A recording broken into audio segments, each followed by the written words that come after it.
Hey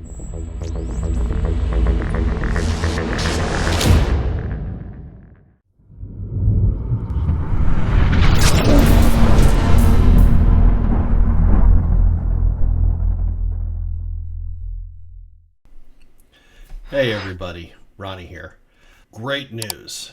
My YouTube channel, Ronnie's Trucking Channel, has been accepted into the YouTube Partner Program. So if you would like to support the channel, there are a couple ways you can do it. You can just watch the videos. That's great. If you want to do a little extra, there should be a button down below here that says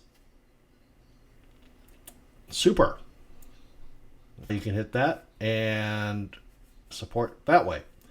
Also, am going to start doing some lives, so that'll be a good thing.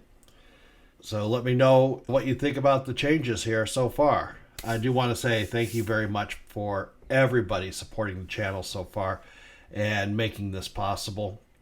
Thank you so much. Now, let's talk about some news. So, in date news, tomorrow is the 4th of July. Happy Independence Day. There are a couple of things that I want to go ahead and talk about here. The first one is be careful out there.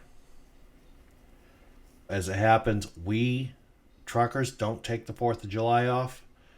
Granted, I am, but I'm not out on the road right now. But it's a high travel day, so be careful. A lot of crazies on the road.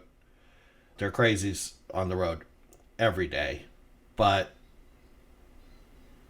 they're going to be more crazy tomorrow. Be careful. Keep an extra eye out.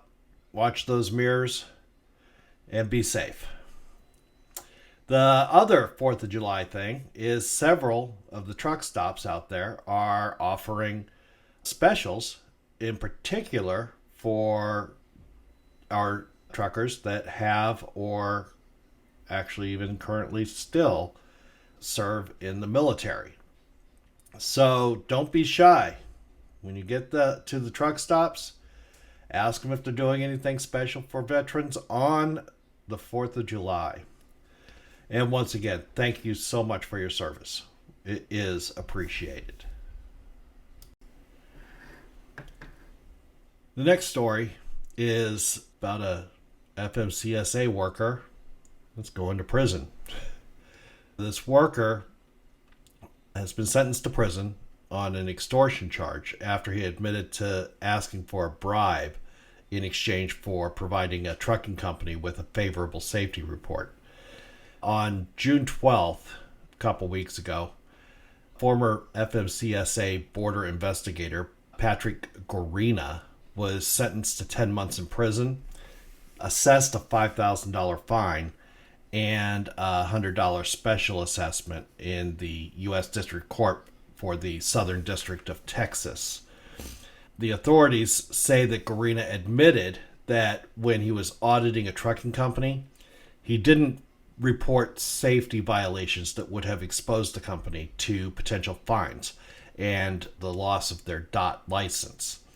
In return, Gorina demanded $3,500. He was eventually caught accepting $2,000 from an undercover agent posing as a representative from the trucking company.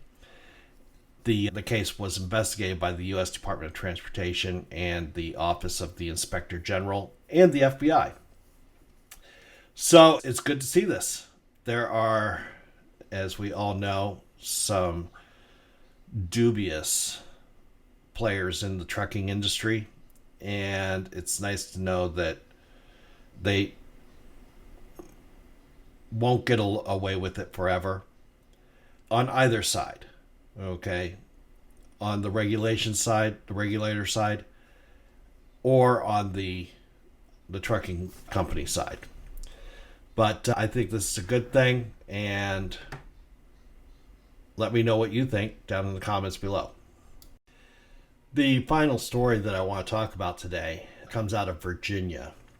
About 350 newer truckers received a notice that the third-party test site that they went through to get their CDLs, while it was approved by the DMV, may have improperly administered their CDL tests in accordance with Virginia codes. They have to retake their tests within 30 days in order to get their CDL again. The CDLs that they have been issued have been canceled. So they're recalling everybody, pulling them off the road, taking them out of their jobs to come back and relearn and retest.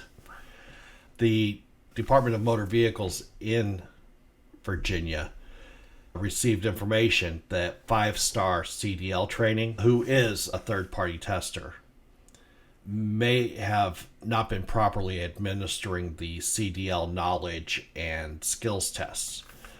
An investigation, including an audit conducted jointly by the Federal Motor Safety, I can't talk, the FMCSA, found that 5-Star personnel were not administering the test as required by the state and or even by federal law.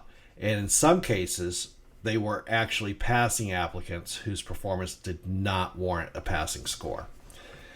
In fact, some of the applicants had made serious driving errors during their test that should have resulted in an automatic failure, including striking an object in the test course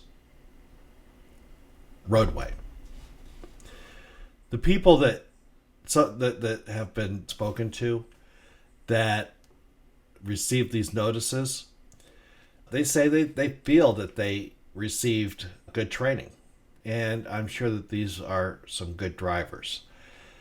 However, the people